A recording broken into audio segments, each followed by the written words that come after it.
গিনিকে দিয়ে দেবাকে ফোন করিয়ে তানভীর বিরুদ্ধে পাল্টা চাল দিল গীতা। হ্যাঁ বন্ধুরা, আপনারা ঠিক এমনটাই দেখতে পাবেন গীতা এলএলবি ধারাবাহিকের আজকের পর্বতে।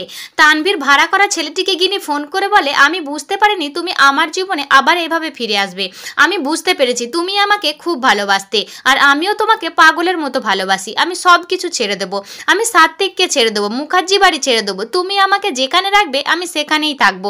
আমি শুধুমাত্র টাকার লোভে ওই বাড়িতে বিয়ে করেছিলাম। বলে গিনি ছেলেটিকে গাড়ি, বাড়ি, ব্যাংক ব্যালেন্স আর কিছু গয়না চায়। তখন লোকটি গিনির কথা শুনে প্রচন্ড ভয় পেয়ে যায়। এরপর গিনি ফোনটা রেখে দিলে তখন গীতা গিনিকে বলে, দিদি তুই তো পুরো ফাটিয়ে দিয়েছিস, এবার দেখ আমার খেলা। এরপর দেখা যায় ওই ছেলেটি তানভীরকে ফোন করে বলে, গিনি আমাকে আই লাভ ইউ বলেছে, ও আমার কাছ থেকে একটা বড় গাড়ি চেয়েছে, ডায়মন্ড নেকলেস চাইছে, বিদেশে ভ্রমণ করার কথা বলছে, কাল সকাল 10টার সময় আমাকে দেখা করতে বলেছে, আর তখনই এই সব কিছু চাই। তখন তানভীর শাস্তিককে ডেকে বলে, তোর বইয়ের কীর্তি শোন, যেই শুনে চোর আরো এই বাড়িতে জায়গা হবে না অমনি পুরনো বয়ফ্রেন্ডের হাতে একটা লম্বা লিস্ট ধরিয়ে দিয়েছে।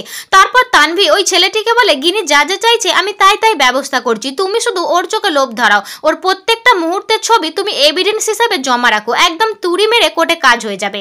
এরপর শাস্তিক গিনিকে ফোন করে বলে, তাহলে এটাই তোমার আসল রূপ গিনি মুখার্জি, তোমার নাকি দামি গাড়ি চাই, গয়না লাগবে, তার জন্য তুমি যে কোনো পুরুষকে ব্যবহার করে টাকা উপার্জন করতে পারো, আর কত কিছু চাই তোমার, তুমি তো আমায় বলতে পারতে, তোমার যা যা চাই আমি তাই দিতাম, আর দিয়ে বলতাম আমায় মুক্তি দাও গিনি, আই হেট ইউ গিনি মুখার্জি। তখন গিনি কাঁদতে কাঁদতে বলে, আই লাভ ইউ শাস্তিক। এরপর শাস্তিক ফোনটা রেখে দিলে মেহেক এসে শাস্তিককে বলে, বউটাকে বাড়ি থেকে তাড়িয়ে দিয়ে এখানে দাঁড়িয়ে দাঁড়িয়ে মজা দেখছিস, আমার খুব খারাপ লাগছে জানিস তো, তোর সাথে কৃপন ব্যানার্জি কোনো ফারাকই পায় না, তুই মানসিকভাবে মোলেস্ট করছিস গিনি মুখার্জিকে। তখন শাস্তিক বলে, চোপ, একদম বড় বড় কথা বলবি না। এরপর এদিকে দেখা যায় গীতা গিনিকে খুব সুন্দর করে সাজিয়ে দেয় আর গিনির একটি ছবি তুলে শাস্তিককে পাঠায়। তারপর গীতা শাস্তিককে ফোন করে বলে, ছবিটা দেখেছেন, ভালো করে দেখুন, যখন কাছে ছিল তখন তো দেখেননি, যখন দূরে চলে যাবে তখন বারবার দেখবেন, এখন আমি দিদিকে সাজিয়ে গুজিয়ে অভিসারে পাঠাচ্ছি। তখন শাস্তিক বলে, তোমার দিদির চরিত্রের মুখোশটা খুলে গেছে।